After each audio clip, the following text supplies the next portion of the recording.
सामने आते हैं।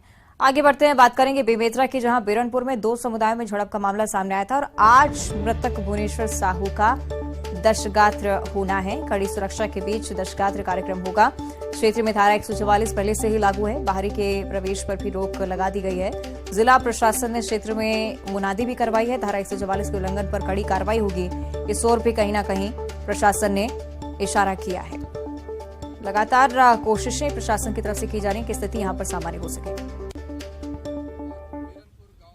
भुवनेश्वर साहू का दशगात्र कार्यक्रम है, जिसके संबंध में परिवार वालों को दिशा निर्देश दिया गया है।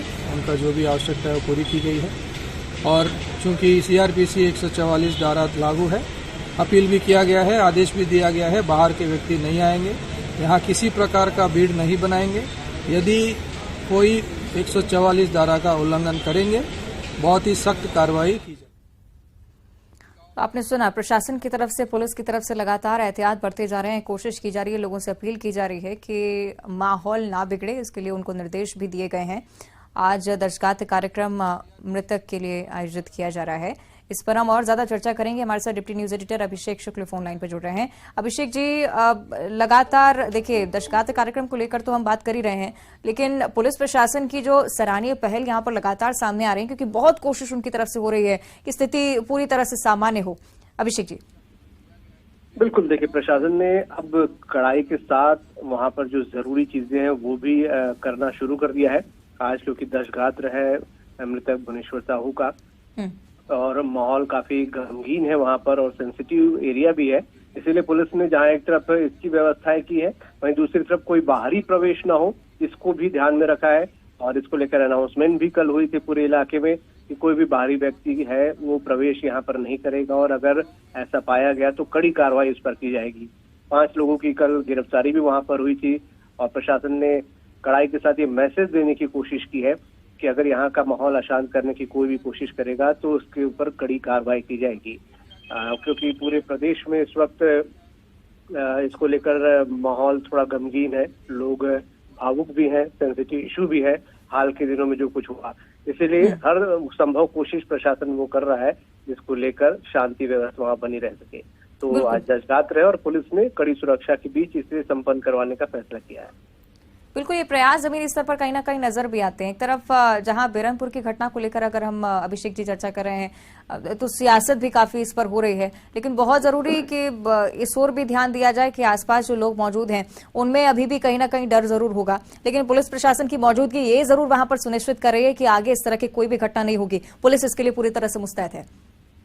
बिल्कुल, पुलिस इसीलिए वहां लगातार अभी भी पुलिस ने अपने बल को रखा हुआ है और जो माहौल अशांत हुआ था उससे सबक लेते हुए पुलिस ने यही किया है कि स्थानीय लोगों को प्रोटेक्शन दे रही है ताकि उनके जहन में जो दहशत का माहौल है वो निकल जाए, एक दूसरे को लेकर जो असुरक्षा का माहौल है वो निकल जाए। वहाँ के जो सरपंच है उसने भी बयान जारी किया था कि बाहरी लोग यहाँ प्रवेश न करें और ये आपसी मामला और यहाँ पर सुलझा लिया जाएगा। तो पुलिस ने एक तरीके से पूरी किलेबंदी कर दी ताकि कोई भी बाहरी व्यक्ति प्रवेश न कर पाए और कोशिश न कर पाए अशांत करने की। और जो आप जो कह रहे हैं कि लोगों में थोड़ा सी डर और दहशत है, पुलिस इसी के मद्देनजर खुद भी वहां पर मौजूद है और बाहरी व्यक्ति नहीं आ रहे हैं, इसलिए लोग भी अब अपने आप को धीरे धीरे सुरक्षित महसूस कर रहे हैं। हालात अब धीरे धीरे शांतिपूर्ण हो रहे हैं। निश्चित ही बहुत हद तक सफलता मिलती नजर आती है। शुक्रिया आपका अभिषेक जी इस चर्चा के लिए। आगे बढ़ते हैं, रायपुर से अगली बड़ी खबर, जहां कैबिनेट मंत्री गुरु रुद्र की तबियत बिगड़ी है। आपको बता दें कि कार्यक्रम से लौटने के बाद उनकी तबियत खराब हुई। रूटीन चेकअप के बाद निजी अस्पताल में उन्हें भर्ती करवाया गया था और पिछले 1 सप्ताह से निजी अस्पताल में ही मंत्री गुरु रुद्र भर्ती हैं। फिलहाल उन्हें हैदराबाद रेफर किया जा सकता है, ये जानकारी सामने आ रही है। डॉक्टर ने गुरु रुद्र के ब्लड में इन्फेक्शन बताया है। कैबिनेट मंत्री के वजन में भी लगातार गिरावट आ रही है। विधानसभा अध्यक्ष चरणदास महंत ने भी उनसे मुलाकात की और साथ ही ये भी आपको जानकारी दें कि मुख्यमंत्री भूपेश बघेल ने भी खुद फोन पर चर्चा उनसे की उनके स्वास्थ्य को लेकर, और अब माना जा रहा है कि हैदराबाद वो रेफर किए जा सकते हैं क्योंकि ब्लड में इन्फेक्शन बढ़ता जा रहा है। ये तस्वीर भी आपको दिखा रहे हैं जब विधानसभा अध्यक्ष चरणदास महंत ने उनसे मुलाकात की। मुलाकात कर स्वास्थ्य की स्थिति भी जानी और जल्द से जल्द स्वस्थ होने की भी कामना की है। पिछले 1 सप्ताह से निजी अस्पताल में वो भर्ती हैं, इलाज उनका चल रहा है और अब ये जानकारी कि मंत्री गुरु रुद्र को हैदराबाद रेफर किया जा सकता है। अगर वो पूरी तरह से यहाँ पर स्वस्थ नहीं होते हैं तो। इधर नर्मदापुरम की पिपरिया में बाइक के आगे नंबर प्लेट न होने पर चेकिंग कर रहे एसआई ने एक युवक की पिटाई कर दी। पिटाई का वीडियो सोशल मीडिया पर वायरल हो रहा है और भाजपा नेता थाने पहुंचकर एसआई पर एफआईआर की मांग पर गए हैं। इधर एसपी नर्मदापुरम ने अभद्रता पर एसआई को लाइन अटैच करने के आदेश जारी कर दिए हैं। ये तस्वीरें फिलहाल हम आपको लगातार दिखा रहे हैं नर्मदापुरम की, जिस तरह से पुलिस ने पिटाई की महज इस बात को लेकर कि नंबर प्लेट इस गाड़ी में नहीं था, और उसके बाद अभद्रता पूर्ण व्यवहार, इसकी तस्वीरें आपको हम दिखा रहे हैं। बीजेपी नेताओं की तरफ से लगातार अब मांग की जा रही है एसआई के खिलाफ कार्रवाई हो। हालांकि एसआई को लाइन अटैच करने के आदेश जरूर एसपी ने जारी किए हैं और पिटाई का ये वीडियो अब वायरल हो रहा है।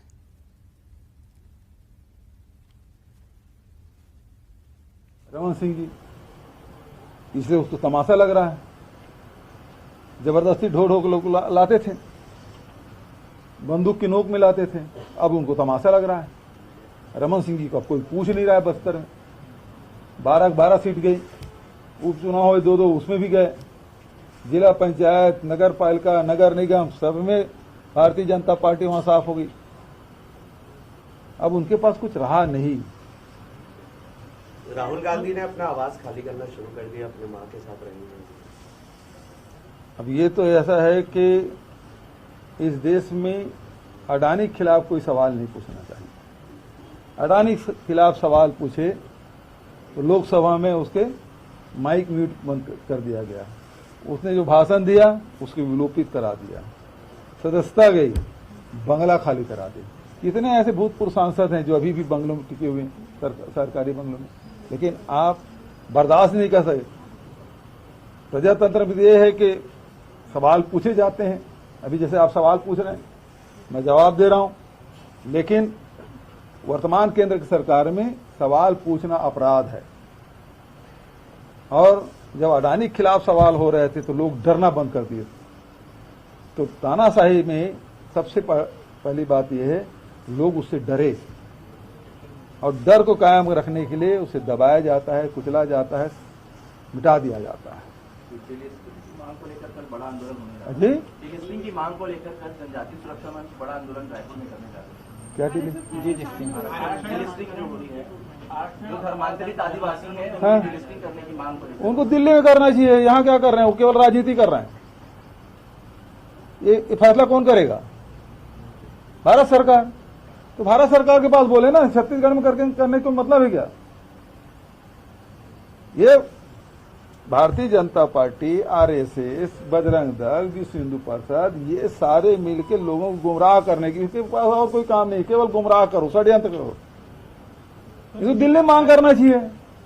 लोकसभा में हो गए, वहां तो कुछ चर्चा होती नहीं। 8 भाजपा नेताओं को लेडीज के खिलाफ नोटिस जारी हुआ है। उनका ये कहना है कि ये शासन के दबाव में है पुलिस प्रशासन। सर, लेकिन आने वाले समय में क्या और सख्त कदम दिखाई देंगे, क्योंकि जिस तरह का माहौल बनाने की कोशिश की गई यहाँ, यदि समाज में कोई नफरत फैलाने की कोशिश करेगा,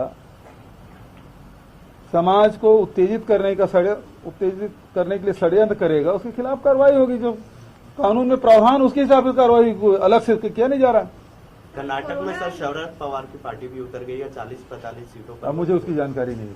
कोरोना बहुत तेजी से बढ़ रहा है, बड़ी चिंता का विषय है। कोरोना ये बढ़ रहा है तो उसके लिए पिछले दिनों सीएस ने बैठक की थी, सभी कलेक्टर, एसपी को, और सारे निर्देश दे दिए गए हैं। अब उसे और कड़ाई से पालन करने की आवश्यकता है।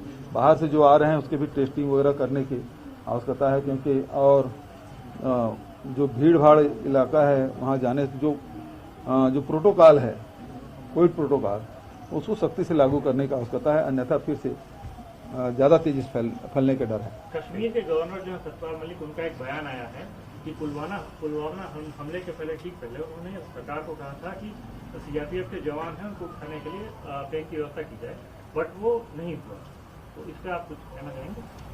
भारतीय जनता पार्टी से सवाल किया गया है। भारतीय जनता पार्टी केंद्र सरकार पे आरोप लगाया है, कश्मीर सरकार पे आरोप लगाया है। भारत सरकार को इसका क्योंकि देश से जुड़ा हुआ, देश से सुरक्षा से जुड़ा हुआ मामला है, जवानों की शहादत से जुड़ा हुआ मामला है। और ऐसे में एक गवर्नर है व्यक्ति यदि इस प्रकार से बयान दे रहे हैं और आरोप लगा रहे हैं तो केंद्र सरकार को जवाब देना चाहिए।